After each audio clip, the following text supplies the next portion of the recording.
Hey guys, welcome back to the show for a Sunday Night Live with our good friend IndigoAngel. And we're going to be getting into some really interesting stuff today about what's going on in the Middle East, this Stargate grid system, and a whole number of other things. But before we do that, a few quick announcements. For one, next weekend, I believe it's next weekend. I have to check the dates. Yeah, next Sunday, we are doing our very first Tier 2 Patreon Zoom, live Zoom Q&A, where you hop on a Zoom call with us and ask us anything you want. We can just have a discussion and just be a hangout. It's the first of a monthly thing that we're going to start doing. It's only $10 to sign up for Tier 2. So if you're interested in that, go over to our website or our Patreon and sign up. It's $5 for the first tier, $10 for the second tier, and we'd love to see you there. Also, there's a few slots left for our Hawaii conference coming up in April, April 20th through the 24th on the Big Island. We are super excited. I know it might be a little last minute to grab a ticket and book a whole trip to Hawaii, but if you decided you wanted to, there are a few slots left. And if you can't make it in person, we have live stream virtual passes for $55, which is a great deal. You can find all of that information at journeytotruth.online. And I think that's it for the announcements right now. So this is Indigo Angel. She's a returning guest. We've had her on the show. Man, I don't remember how long ago it was. I was back in St. Louis. So it's been some time. Year, at least a year Yeah, at ago. least a year. Yeah. And she is a planetary grid worker, spiritual teacher. She just had a book series come out, The Guardian Alliance, Gridwork and New Earth Prophecy. How many volumes? There's one or two volumes? There's two volumes. Two volumes. And Yes. from what I understand, it's like 800 pages or something like that. It's a big, hefty read. Yeah, it's actually 1,200 pages. Oh, I was trying to get it down to 850 pages into one volume, but ultimately we just couldn't do it because limitations with the publisher. So yeah, we had to go two volumes. So it's a lot. It's a lot of material to get through. yeah, Yeah. it's like a textbook. It's like a textbook or a history book, I would say. And I believe you base a lot of your research off of Ashiana Dean's work. Is that correct? Yeah, she's definitely one of my teachers, also Lisa Renee as well. Right. Yeah. Yeah. And hmm they're big into the Stargates for one. And that's something I'd love to get into today. And we talk about Stargates a lot. We kind of throw that term around, but I was thinking maybe we can act like our audience or the listener really doesn't understand this Stargate grid, and maybe you could provide a history of, from your understanding, like the history of this Stargate grid and like this hidden global war that's been happening for quite some time over these Stargates, and maybe just kind of give like the elevator pitch for like what this whole Stargate grid war is about. Yeah, well, I mean, I was just thinking about that before I came in, actually, and I feel like it's been through my connection to the Guardian Alliance, which has allowed me to understand, my deeper connection to the Stargates overall and how they kind of came into existence. And it has a lot to do with creation and a lot of the original primordial celestial intelligence, interdimensionals, and the soul groups in which, serve the eternal law of one and all of the original covenants that come through. And so there was divine treaties that essentially occurred where a lot of these originally angelic primordial souls came to the earth and they actually weaved together the race morphogenetic field and they actually created the Stargate system on the planet. And it was through these acts in which, defined the universal tree of life and all of the elements that went into sustaining the life grid in which supports the Earth, because the Stargate system is ultimately the immune system of the planet. It's living light matrixy network, and it's the access to all multidimensionality in the planet. It's basically the input and the output system of the planet as well. So this is how, cosmic energies are being received, and it's also the seeding development process as well. And many of these stargates are connected to womb gate systems, planetary womb gate architecture that ultimately seeds the planet with the cosmic intelligence, right? So, it's a very intricate intelligence system that hosts so much on the planet.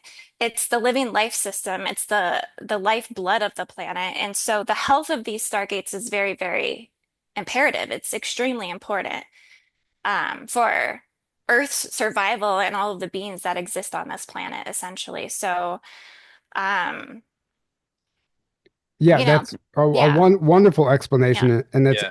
Yeah. absolutely fascinating. So maybe you can help us understand who exactly, and I think most of our audience, and we have an idea of who is warring over these stargates, but just Mhm. from your Mhm. understanding, who is fighting for these stargates? And maybe even like how was it hijacked? How were they hijacked in the first place? Because I know you've mentioned before in Yeah. previous episodes like black goo and like mimicry, maybe Mhm. shapeshifters and stuff like that. Mhm. Well, this is why what's going on in Iran right now is so important. It's so imperative that we understand that what's occurring on the stage, with all the actors that we see and everything that's playing out. I mean, underneath all of this, what this actually currently is, and it's the war over SS10.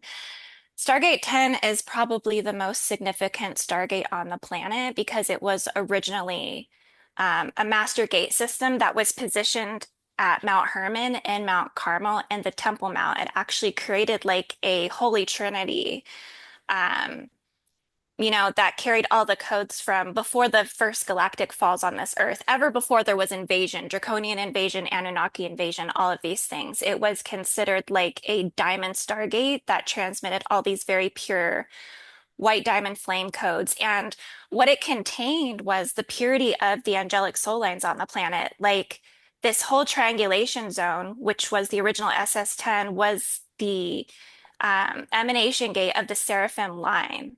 So this is really where a lot of like angelic wars occurred, and people might not realize, but there was within the galactic falls. I do feel like the Elohim soul line was somehow invaded by the Draco, and they somehow created that line to fall. So it was like a Draco fallen Elohim line, which ultimately I think is what was the soul monadic structure to the Anunnaki. Somehow that all kind of came in and through. And what happened was is they actually forcibly extracted that gate core access in Israel, and they actually shifted that over to Abadan, Iran. And that's actually the history of SS10. So it is a hijack Stargate system that was implemented through Draco reptilian Stargate displacement technology that happened. And what they did was they rerouted Abadan, Iran, and they hooked it up into like, the black cube matrices. They also plugged it into the Nibirian wormhole system. So it's one of the ways in which, they tunnel into the planet. They've rerouted and hijacked that through force breeder programs, as SS10 is the apex of all of the force breeder programs on the planet. Wow. Um, yeah. Oh yeah. And that's why we see the things that the divine feminine crucifixion that we see in the Middle East to the degree that we do. But not just that, they hijacked the dream fields as well. They placed dream harvesting devices specifically on that gate system. And it's also how they harvest the astral. And they scramble all the soul pathing in the earth. So there, I mean, there's a list of things that are going on there. It's a very long list, and it's not a pretty list, but that's what the multidimensional takeover is all about. Wow. So explain to me the soul takeover of the Elohim. That's interesting to me because, there's one of the narratives out there is that the Elohim is an angelic force, right? So you're saying that Hmm. there was like a soul takeover from a draconian bloodline or something like that. Yeah. And like, maybe you can help me understand what that looked like. And because some of the material I was just referencing from the Sands of Time books, Aaron, about these resets that happened every 23 to 26,000 years, they kept referring to the people that were creating these resets as the Elohim. And that confused a lot of the Hmm. audience because they thought, oh, I thought the Elohim was this angelic force. So maybe you could provide some clarity there. Well, I do feel that there is a Elohim force that is pure and angelic, and there's also a seraphim angelic force, but I do feel that this is actually an angelic war that happened between Elohim and Seraphim, that it was like a hijacking or a dispossession or a possession over that gate system. Um, this ties into like planetary creation and the coming of the new Earth timelines and the trajectory of Earth and the control over that because a lot of these or this particular Stargate system hooks into something called the Venusian Earth arc. And these are actually points, specifically SS10 is where Venus connects into SS10. Um, so Interesting. I feel like it has to do with planetary warfare and Draco invasion, not only for Earth, but also for Venus as well, because some of the psychic information I've gotten is that Venus actually had to rid themselves of a parasitized Draco infection because they actually hijacked certain dimensions within their northern hemisphere. Um, and so somehow, they're using, planetary tunneling technology to access, and that somehow these intelligence forces knew that SS10 was a Venus node.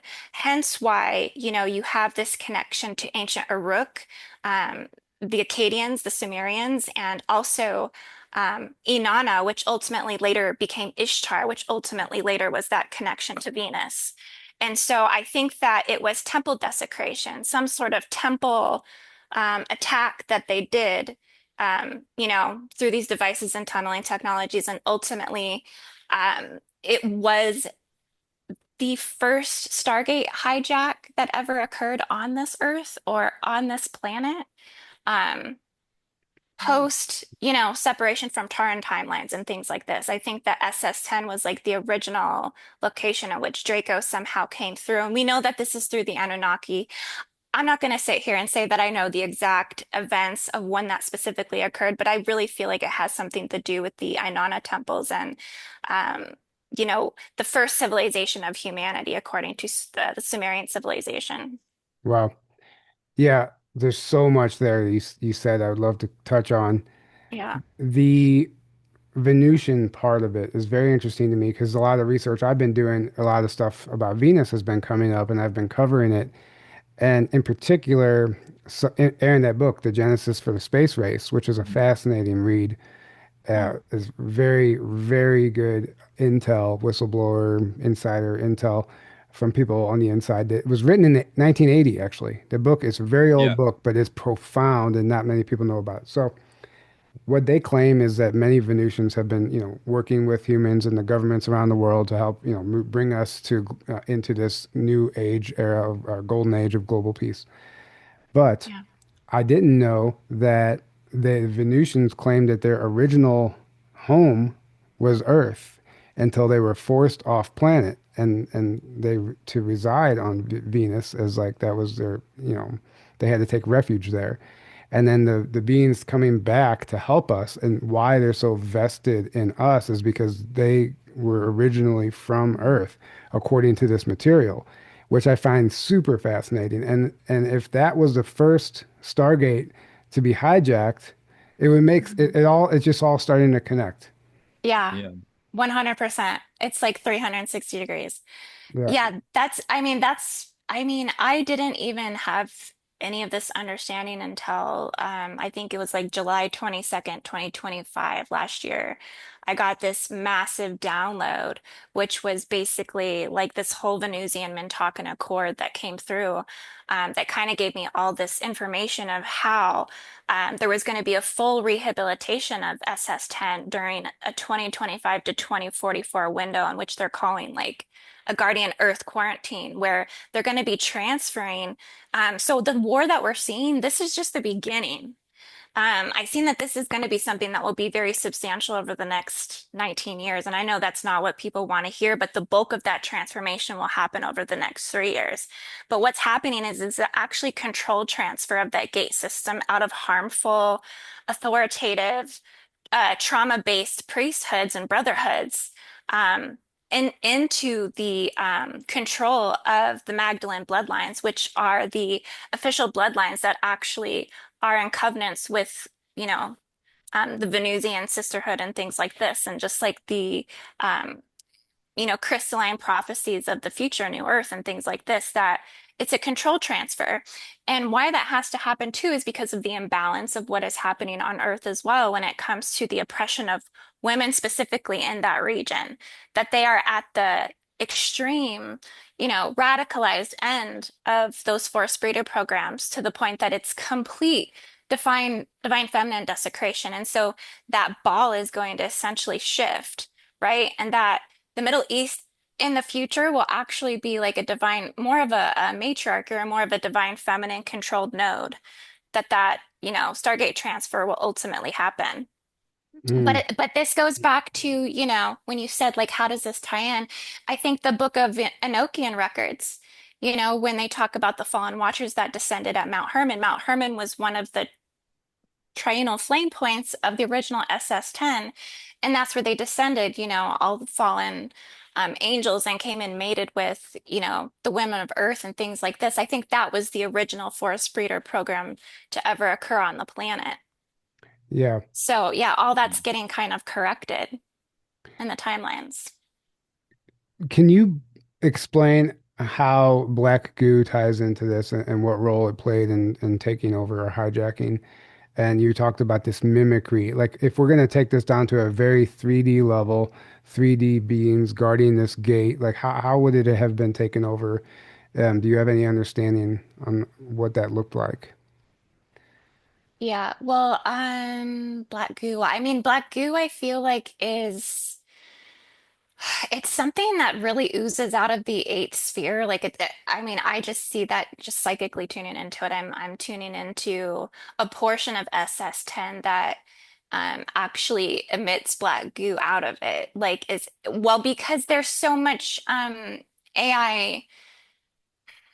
Black goo is like it's like false circuitry. It's intelligent circuitry, but it is ulcerative. It's corrosive. It's like acid.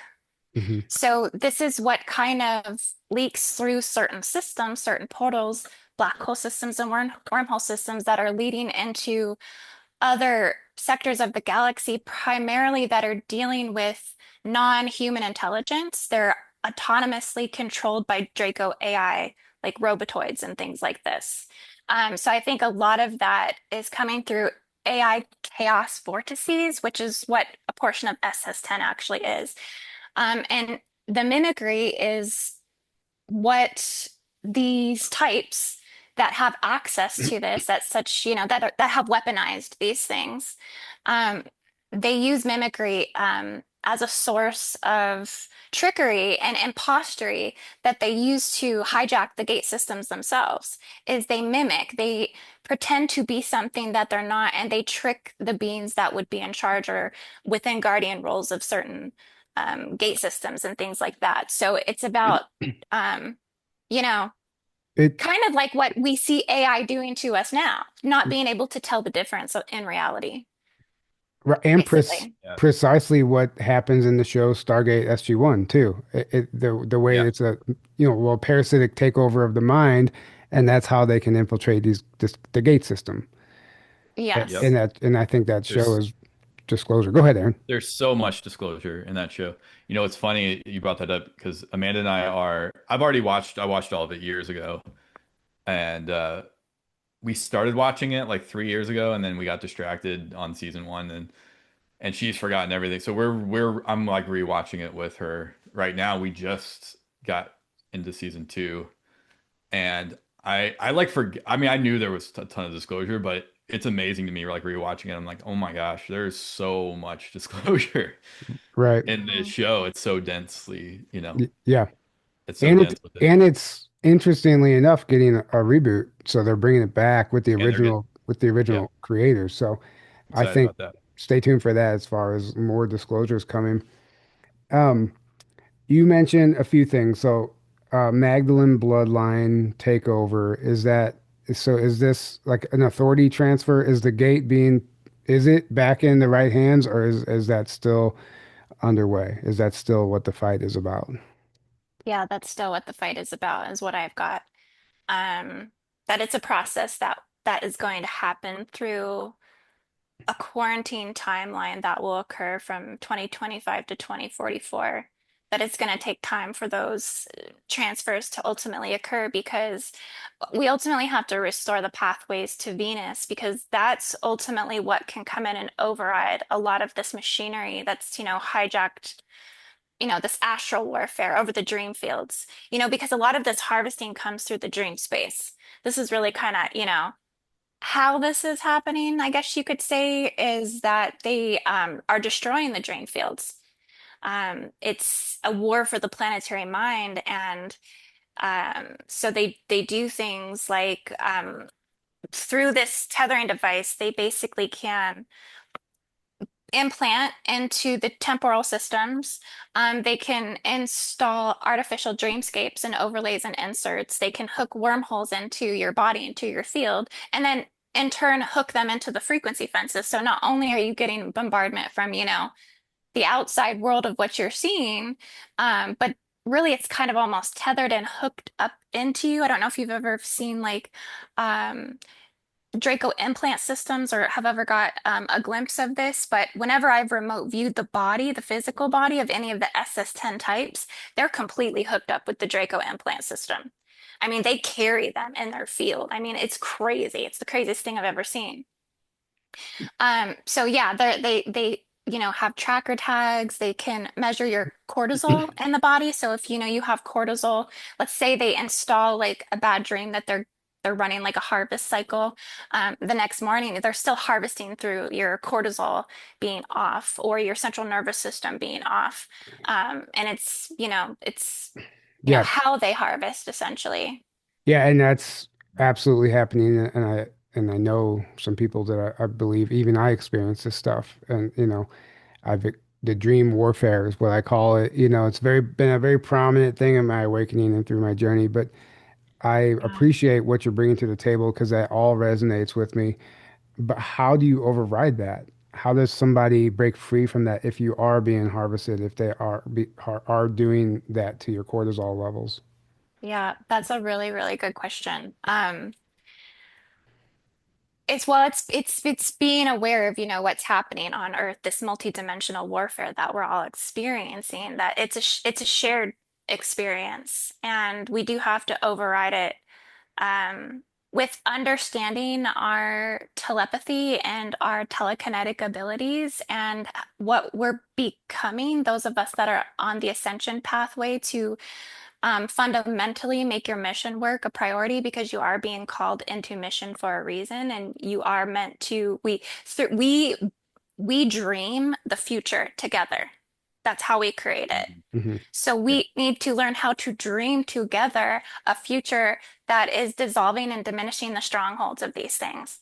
Mhm. Maybe it requires some sort of dream meditation, inner resilience, warrior strength building technology, because, here at the end of the day, I think we're all going to be battling glimpses of that um, to some degree. I don't think it's something we can completely escape because we all haven't figured out how to escape the simulation, and we're all a part of the same soul path and soul collective, and that, you know, um, we're only as strong as our like weakest you know, Right. attuned angelic soul on the planet. So, I mean, yeah, we have to strengthen each other and we have to build our collective groupthink abilities. That's how we overcome it.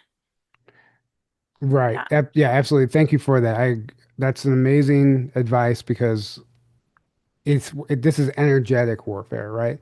This isn't just something that maybe you could just sit down and do a meditation and lift yourself out of it, but they're going to keep coming back. So like Yeah. it's important to understand like we have to like do what you said, collectively unite and override it that way. Yeah. Yeah, because the grid workers, and I mean, I say star seeds, whatever hat you like to wear, whatever label you want to call it, but or indigos, um, we are the ones that actually possess the awareness to awaken to it to this level and to this degree. And so it's up to us to organize the systems that help continue to create and build the organic grids that sustain and can override and power. If we allow the organic Stargate system to falter and to fail and to ultimately be totally hijacked to the point of no return, which one of the things that came through the Venusian Accord on my end with my connection to the Guardian Alliance was that there was 5 out of the 12 Stargate systems where we are seriously in like a danger zone. Hmm. 5 out of the 12 have been ultimately hijacked on the planet, and and there's others that are just not even doing that well. So, that means that, and I don't like to put it this, brutally, but if the Stargate system fails, the Earth dies, basically. Right.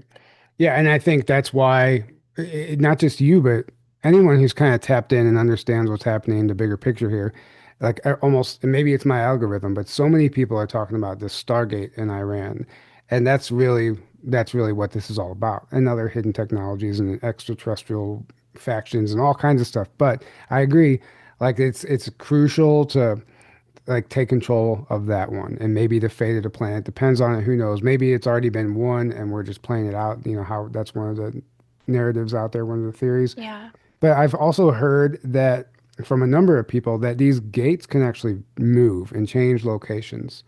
And I don't know what is if that's just due to like pole shifts or just the delay line slightly shifting electromagnetic shifts. I mean, I don't know. What do you see? Is that true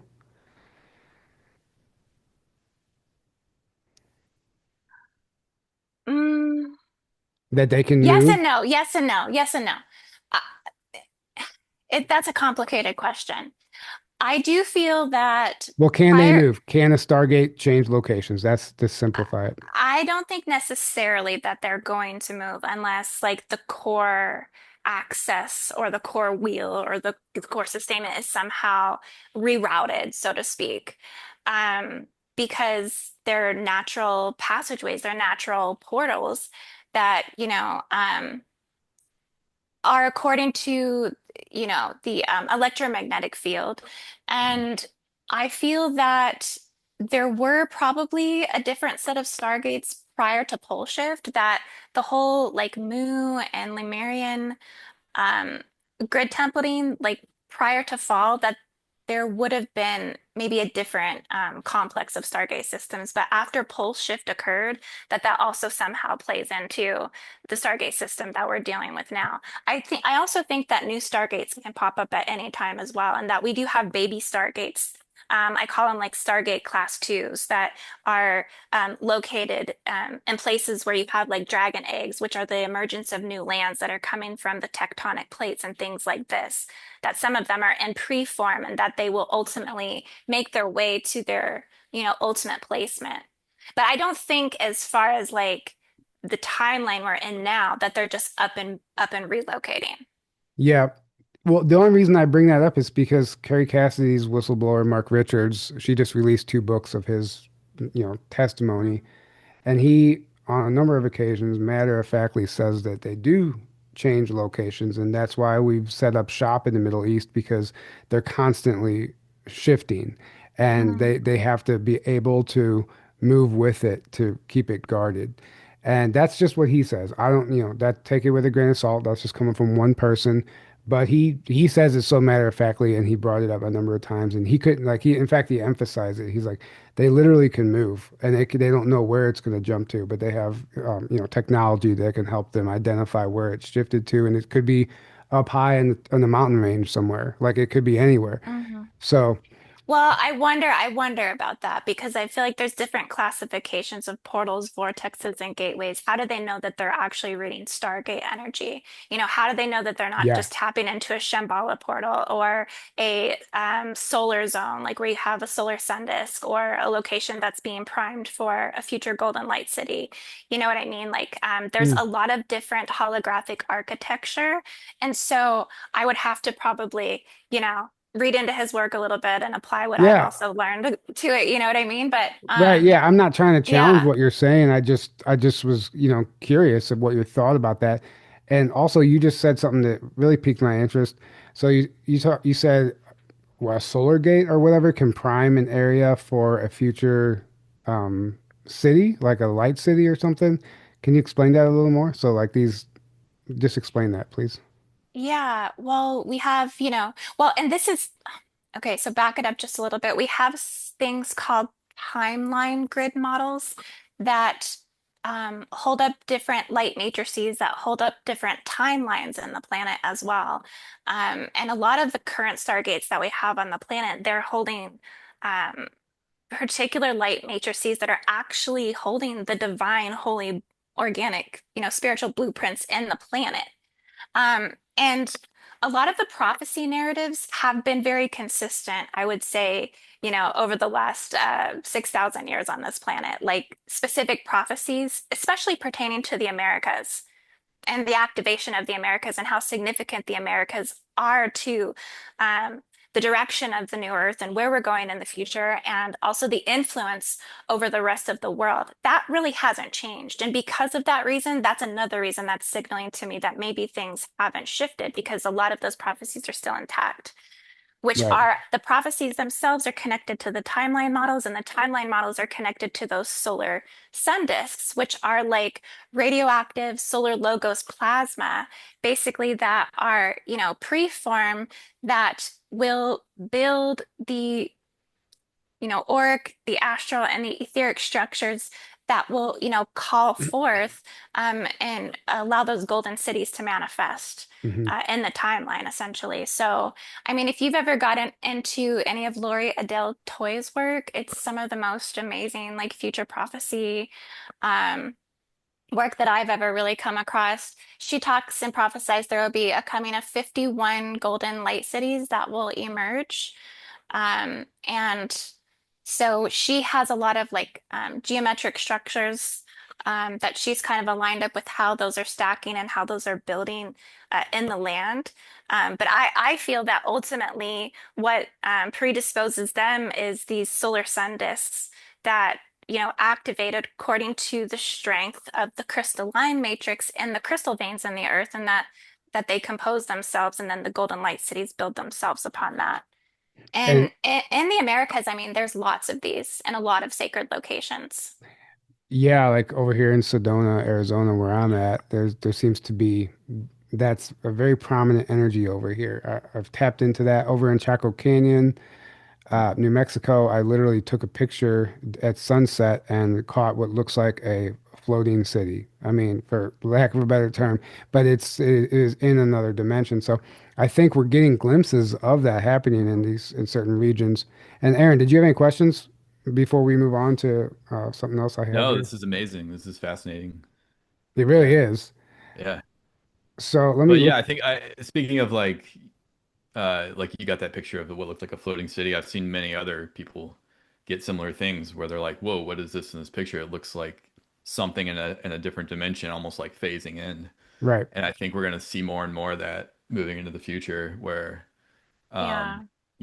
things that used to be completely out of phase in our dimension are going to start like merging in a Yeah. sense. Is that Hmm. is that accurate, do you think?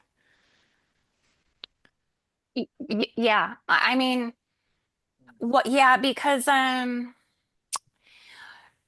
especially through the golden light city zones. I mean, because it's like we're bringing the 144 dimensional, like we're getting glimpses of it coming in, I guess you could Hmm. say. Um, I mean, for those that are able to access that and can timeline Earth, Earth dimensions basically, because most of the collective is kind of stuck under the fourth dimensional Earth body. And then there's also quarantines around that and blah, blah, blah, blah. So it's like you really have to go. I think we actually talked about this last time I came on your show and I was showing out the d different Hmm. dimensional Earths and, Yeah. quantum jumping. Yeah. Yeah, that's right. But I think, yeah, a lot of that comes from the future in a way. It's like we're supposed to have cathedrals of learning. Um, even celestial star civilizations are meant to anchor in, Hmm. from Andromeda, from Lyra. I mean, this is the pre-templates for that are actually in the star forts themselves. The star forts are the geometries that are already here that have given us like the hidden keys to those technologies and how to actually start to build those cities and things like that. But what I've seen is that in the future, things will be constructed out of something called bioplasma or bioplastic. And it's where even the structures of what we build with will be moldable telepathically. So the plastic will be moldable to like our emotions and our astral body, and the structures will hold according to that as well. That's how Right. telepathic will be then. Yeah, and well, bioplasma is essentially what we are. And like bio is like organic biology, right? And then plasma is essentially the ether, but it's like it's just human organic energy that makes up a physical form. So something that make like the same bioplasma that comprises us will comprise these new structures. And Yeah. yeah, that makes perfect sense. Or, You or bioplastic as well. There will be okay. like plastic, plasma and plastic. Like it will be like, you know, one and the same somehow, some way. Yeah, Um, it'll be interesting. yeah. I mean, it's only Yeah. inevitable that we have some sort of new building material because what we got now ain't working. I know, Uh, right? Yeah. Yeah. y- I you, didn't know though, did you want me to like show the map that I had and we could look at the SS10 region yeah, we can a do little that, and then bit? I have another question. I'll just save that question for after the map. So go ahead and pull up the map, and then Okay. we will discuss that. Yeah, this Okay. it. I think actually a visual would be good for people because well, there's 12 stargates, right? At least 12 main known stargates. But Yes. there's many more than that, like you mentioned. So maybe Yeah. you could at least help identify where some of those are, and it gives people a visual. Well, I just want you to know, this is kind of a messy map that I have been charting all of my current updates on. So, um, I wanted to show, that this basically is like the whole SS10 region. Okay. That, when you think of a Stargate, we think of just like this vortex, but really it governs like a whole, you know, quadrant or zone essentially, and it's so much bigger than we realize. Um, but I can take this overlay off. I was going to take them off as I talked about them actually. Okay. So that way it's not like blinding us with that big circle. But I think that the draconian Anunnaki Sumerian Empire is, ultimately this area here. Um, Let me tune in here. And SS10 is located about here, in Abadan. So it's kind of on the Iran and Iraq border, essentially. And it is actually located in the whole ancient region of, ancient Sumer, um, Is Uruk, like basically the whole Mesopotamian is that where the area. Tigris and Euphrates is? Yes, exactly. Right. It's like in between those Right. rivers. Hmm. Because what's interesting about that too is according to the Smoky God book, it's an Inner Earth testimony. They claim that so on the inside of the planet, right there is where the original Garden of Eden was or is still, where the Tigris and Euphrates meet, but it flows into the planet, and that's where the Garden of Eden actually is, which is really interesting that that would, if that's even true at all, might not be true at all. But if it is, if it does hold any weight, it's interesting that the Draco Empire would be in that same specific region. Yeah, it's like so in front of our face. Like, Right. you know what I mean? Like arrow pointing here. It's so obvious. You know what I mean? Hmm.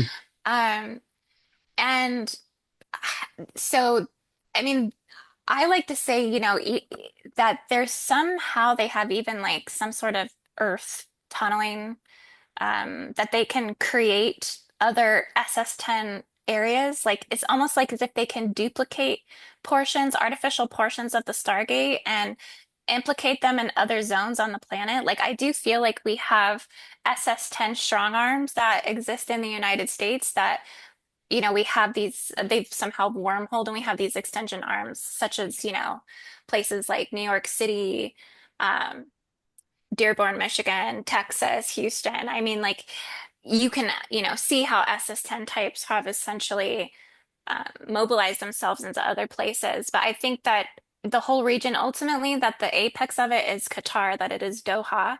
And it's kind of interesting because Doha actually comes out of the Persian Gulf here, almost kind of like a phalanx, Hmm. in a way, like, like, I mean, that would be a draconian technology. If you think about all of the obelisk networks on the planet. I do feel like the obelisk systems are draconian technology. It shows masculine Right. dominance over the feminine, over the earth body.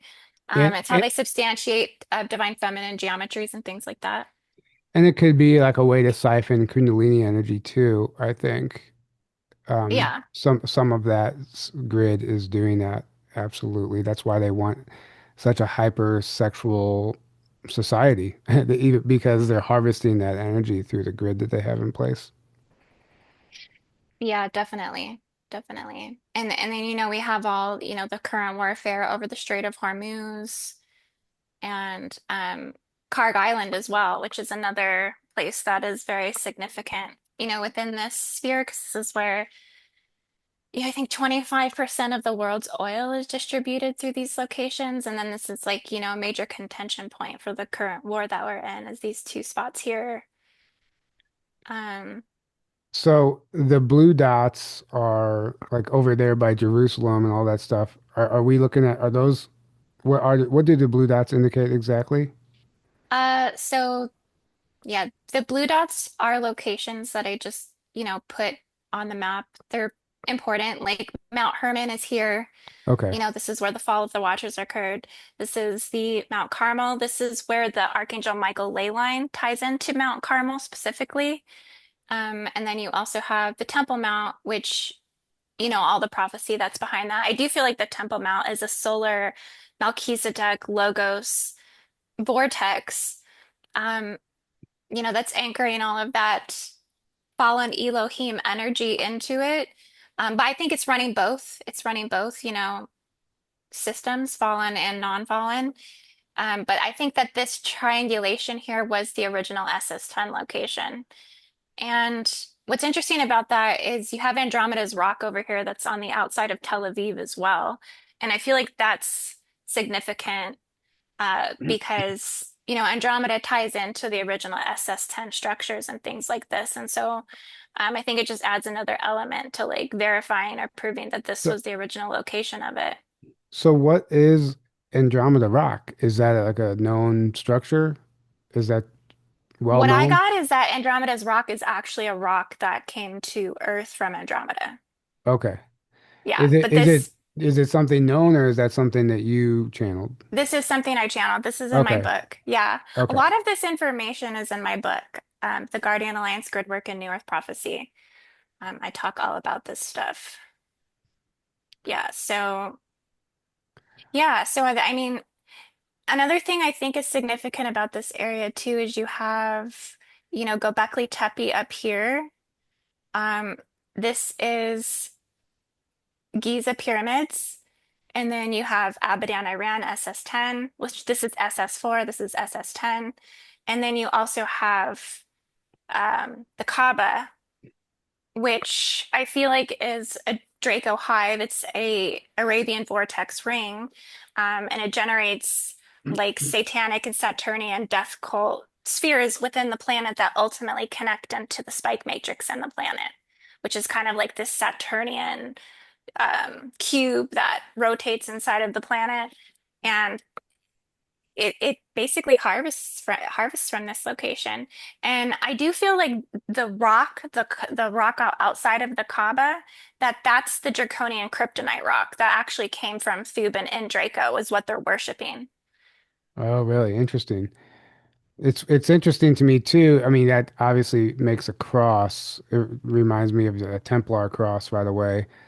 And I just wonder if there's Right? significance. This makes a Yeah. perfect cross, a Yeah. perfect cross. What I think this is, what I've got is that Göbekli Tepe was the oldest, most ancient indigo stargate on the planet. This is where all the most ancient angelic souls ultimately use this pathway and passageway to come in and seed this earth, and that Draco harvested and hijacked SS4, SS10, and the Kaaba vortex ring down there in Mecca, so that these three major gate systems are all fallen under draconian rule. And this one is currently not under draconian rule. This is under guardian authority and Göbekli Tepe. But yeah, so I mean, three out of the four major planetary crosses, gate systems, Yeah. would be hijacked. Yeah, Yeah. I'm gonna read something here from Carrie Cassidy's book with Mark Richards. I just had it pulled up talking about Göbekli Tepe and the gate system. Um, well, this is I'm just gonna read from the page that's open. Nearly undisturbed gate system, a system of stargates, and that there are carvings of various pillars. Okay, I see. Never mind. Um, Okay, he's talking about Göbekli Tepe. He said it was once buried 1,000 years ago by the humans. He said that it might be buried up again in the near future, and if that happens, humanity will be set back significantly. He said he wanted to make very clear that Göbekli Tepe is a gate complex, not a temple, and that they are active gates leading to multiple on and off-planet destinations and homeworlds of various races. He said that the governments and the New World Order do not want people to know about this place, and that there are many other important ancient sites in Turkey that they would like to destroy or hit or remain hidden that contain a great deal of important knowledge for humanity. And Yeah. to me, it just goes hand in hand with what you're saying, and that's why I think Göbekli Tepe is getting the treatment that it's getting. You know, they build that big pavilion over it, and basically destroy it. They plant the olive trees, which are protected, so you can't dig Hmm. up there. And there's They this whole they stopped excavating it at like 5%, and then they right. did all that. Yeah. So Yeah, so great, if it's an active Yeah. gate system, which the show The Gift, if anyone's familiar with that show, The Gift, Um, it's great show. it's all about the Stargate and Göbekli Tepe. They discover this portal there, and it takes them to these other timelines, and it's actually a really good show. So I think there's more significance up there, and that they've been covering up for quite some time. And that just a little side note there, while that was on my mind. Yeah. It's like that. No, that's amazing what you just brought in. Like, thanks for tying that in because yeah, it just helps back all this up. Because sometimes I do feel like I'm just pulling this like out of like, where do you have to verify any of this, you know? Right. Um, I've seen that Gobekli Tepe's most strongest connection would be through the Cygnus system. And so it's holding like high double diamond star codes. It's holding high double diamond celestial flame codes.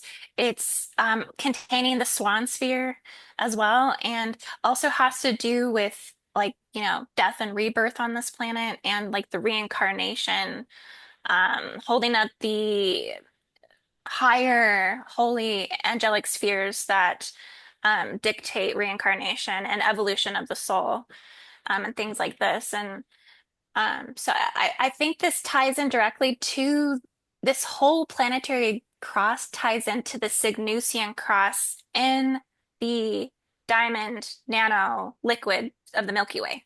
Interesting.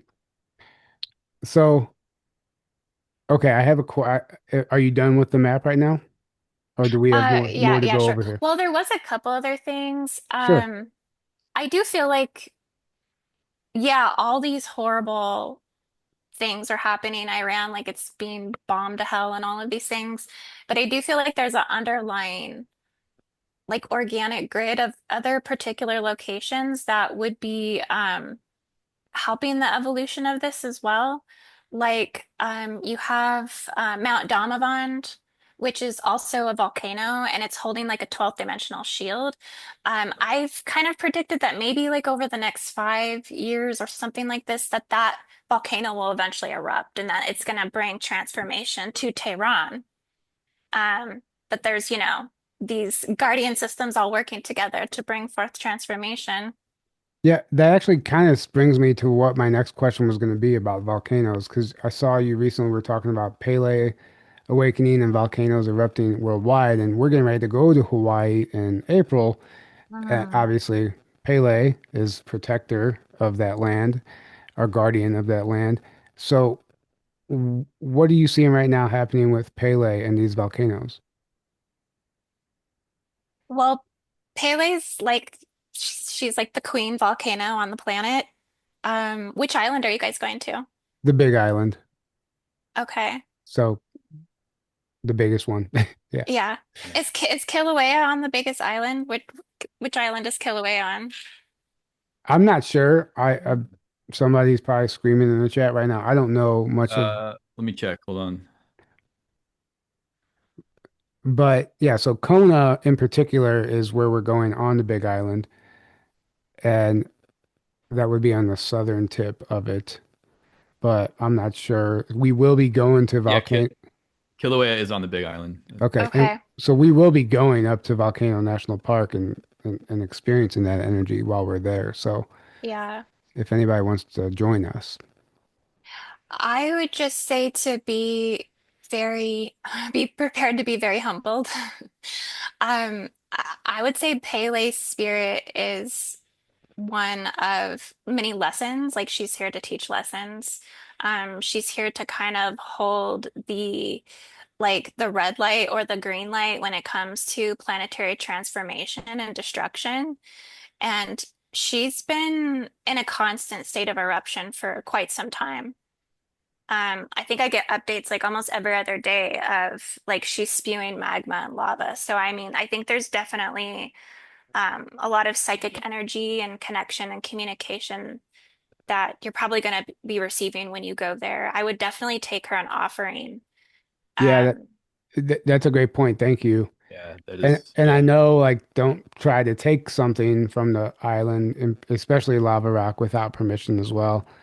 Uh, yeah. right. but when I was there in 2019, somebody did try to take something, and the brakes went out on their plane. They had to switch planes, and then the second plane had something wrong with the air circulation, the system, and they had to turn back around and land, and they had to go put in, everyone was like, "Put those rocks back. We told you." So she put them back, and then everything was fine after that. But it was like quickly, as soon as she thought, "Oh, it's no big deal. I don't need to ask for permission to take these." It like disrupted the flight, you know. It was crazy. Wow. Wow. Yeah. So you also were you gonna say something? Just that, just I believe Pele is like a guardian, like she's a guardian of this planet, Yeah. you know. And I think, she's like somehow in connection with all other volcanoes on the planet and is governing the Ring of Fire, the Pacific Ring of Fire. Mm. And yeah, it's so big. I'm very excited for you. That's gonna be amazing. You're going there. Yeah, thank you. Yeah, It's thank you. we're We're we're excited. super excited about it. And you also titled one of your recent videos, "The Dragon Body of Mu is Rising." Can Mm. you elaborate on that? And is that tied in with Lumeria? Is that what is Yeah, yeah, okay? it's definitely tied in with Pele's energy. I consider that a dragon node for sure. Um, well, this is what I when we were talking about the Stargate systems. Um, it's just one element of it, but if you think about the planetary chakra systems and what we're dealing with now, I think it's an artificial chakra template, planetary chakra template that we're working with. And as the dragon consciousness awakens more and more on the planet, that the original dragon chakra vortices that follow the dragon bone ley lines will start to emerge more on the planet, and that will also maybe be revealing in a sense where we're awakening to things being a little bit inverted and upside down because I honestly think the planetary root chakra is the Uluru Gate system because that's where the most stable tectonic plates are located on the planet. In Australia, Yeah. And right? that's why you have like that mother tree there and a lot of the Palladian original seedings that came in with the 24th DNA chromosome of the angelic human soul body. Like that was all, you know, seeded there at that location. And that's why you have the preservation of the natives and the Anangus like you do there as well because those guardians are very active in keeping that gate system pure. So I think that's the root, and that the apex is ultimately up in Greenland. That Greenland would be the crown node ultimately, but then like uh, So, California would be like the third eye. in your opinion, why is there so much attention on Greenland right now? Is Yeah. it like why does Trump want it as part of the United States? Have you tapped into any of that?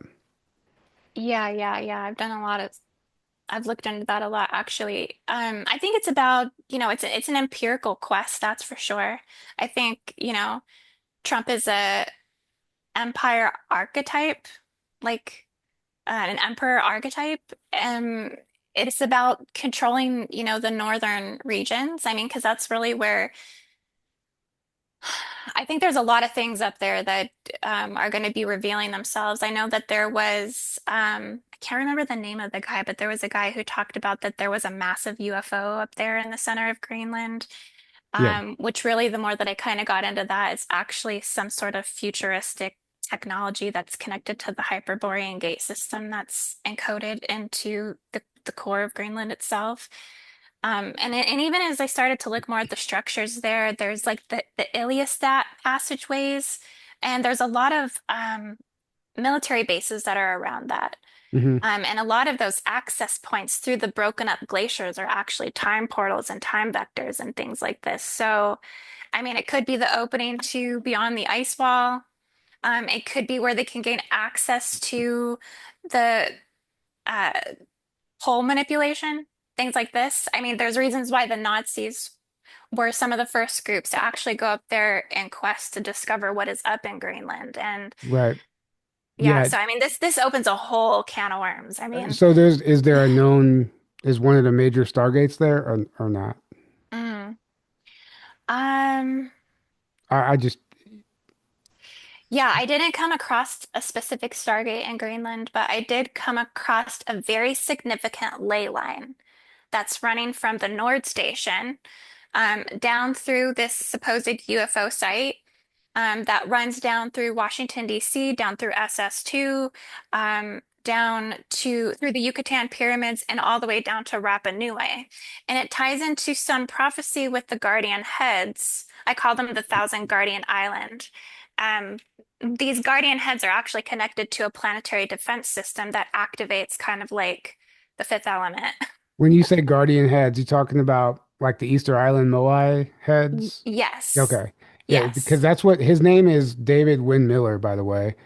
Mhm. And Yeah. that's what he said. He goes, the beings that left that craft under the ice in Greenland are directly connected to the Moai on Easter Island. I mean, that's what Mhm. he claims. There's some bold claims in It's what he says, but Yeah. that's what he does connect those dots. Yeah. Yeah. And that's what I was going off of was those claims actually. And that's how I tied that ley line together. And believe it or not, there is a direct correlation. Right. Like it's like when you see it, it's like, oh my gosh, like this is crazy. Yeah, I Um, mean, yeah. yeah. well, I think Easter Island in Hawaii, I mean, that was all part of Lemuria. And if you look at a topographical map, we just talked about this. There's a sunken island chain there between the two. And allegedly some diving has been done. And there's like, it's just loaded with artifacts and ancient Lemurian ruins underwater there Yeah. uh, between Easter Island and Hawaii. So it's interesting that that would be connected to Greenland as well. I mean, who knows what was really happening on this planet so long ago, but it's interesting. I guess those heads walked out of this spacecraft. Like that's how they got here. It was like they came in through the UFO and they made Yeah, themselves down the Easter Islands. Um, which seems so like, hard to fathom. Yeah. compute that. But yeah, but I guess that's the story of it is that they came in through this ship. Hmm. Yeah, very fascinating. Um, that's it for my notes. Did you have any questions, Aaron? Or Indigo, did you want to take this anywhere else? Anything else that you wanted to bring up while we're here today? No, I feel like we really got to cover a lot of it actually. So yeah, thanks for being so thorough and like welcoming and stuff for having me on your channel. And thank you, Aaron, as well. It's a lot of Yeah. fun. Thank Yeah, you. thank you for bringing Great. your expertise to the table. I mean, you understand this at a depth that I'll never quite understand it, I don't believe, but we appreciate what you're doing and what you're bringing to the table. And I have not read your book, but I would encourage everyone to grab it because if it's anything like what you just shared today, I can only imagine that you only scratched the surface of what's in the book. And maybe Yeah. you can let the audience know kind of what the book is, what is in the book that, you felt so necessary that you'd like to share with everyone. Yeah, well, thank you for that. It's been such a journey. The book is definitely the last 10 years of my life's work. And I was kind of guided at the end of 2024 to start putting all of this information together from all of my uh, travels to do study the stargates. I've been like all over the world to all these different locations gathering this information. And then in 2025, I also got really sick and my gallbladder went bad. So I was like sick in bed for like 8 months out of Mm, 2025. So I really just had no choice but to really buckle down and put this together. And I was under such extreme pain at the time that I was having and I've always like been connected to the information, but I never had like direct contact with beings from the Guardian Alliance specifically. And during the actual like writing of this through 2025, I was having um, so much contact with the Guardian Tribunal councils from the Mintakan system. Actually, there was a being that came forward and like would give me a lot of these like transmissions and accords that came through. So it was just so powerful. And I think, anyone who reads the book, like they're gonna get the direct downloads of this information, which is pertinent to the time cycles that we're in now. And right. so it like ties everything in and correlates everything and brings like a lot of greater understanding to the course correction that we're on over the next 20 years. Yeah, yeah, I appreciate that. And when you said the Mintakan system, is that Mintaka in Orion? Like in Yes, Orion's belt? yes. Okay. hmm That was what they showed me was Guardian Alliance headquarters was the Mintakan system.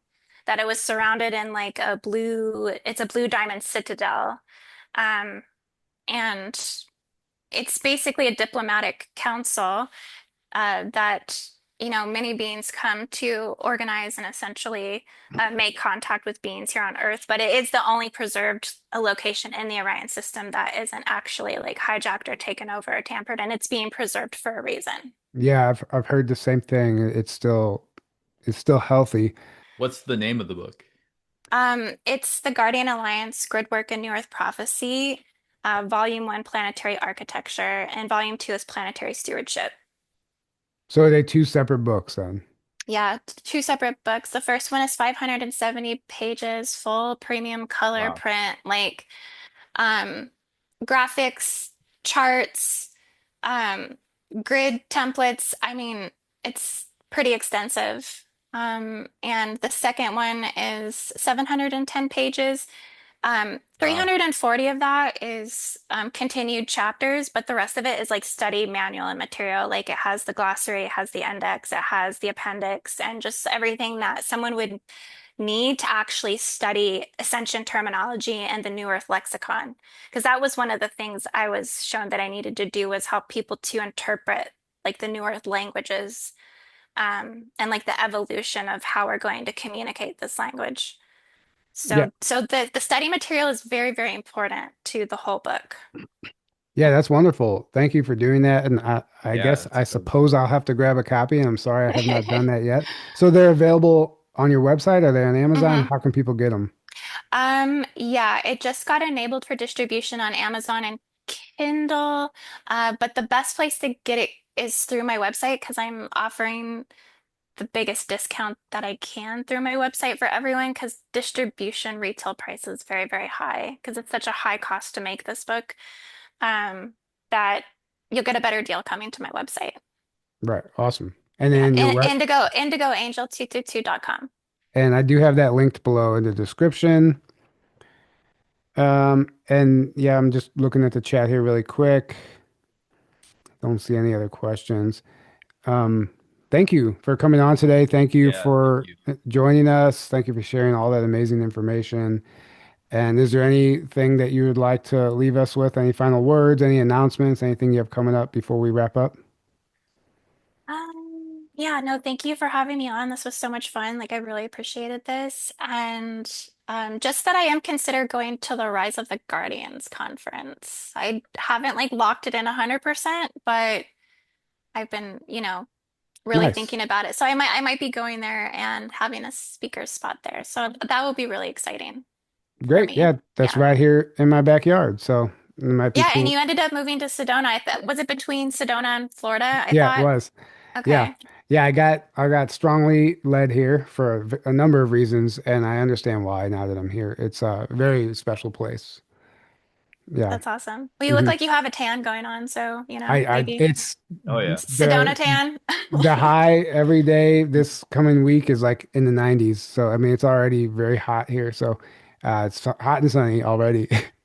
And so might as well. Opposite of that where I'm at. Right. I'm jealous. And I love being out in the sun, so I might be even darker by the time you see me. Um, but yeah, thank you so much for being here, everyone in the chat. Thank you for joining us. We can't do this without you. We appreciate your support. If you're interested in joining us in Hawaii, go to our website, journeytotruth.online. If you're interested in our new Secret Space Program documentary, it is available on our Patreon for now, and it's on its way to streaming platforms, and we'll keep you updated when we have more information about that. But you can find the link to the documentary on our website as well. Everything we do on our website, journeytotruth.online. And don't forget, if you would like to join tier 2 of our Patreon, next Sunday we are doing our very first live Zoom Q&A, so you can come and hang out with us, and we'll have a good time shooting the shit and just talking about whatever comes up. And you guys can ask us whatever you want. It'll be fun. And make sure you go check out Indigo Angel's website, check out her book and everything she's doing. Some amazing work, some profound revelations coming through right now. And thank you for helping us understand what is actually happening in the Middle East and around the world. And that being said, I guess we will wrap this up. Good night, everybody. We love you. And until next time, have a great evening.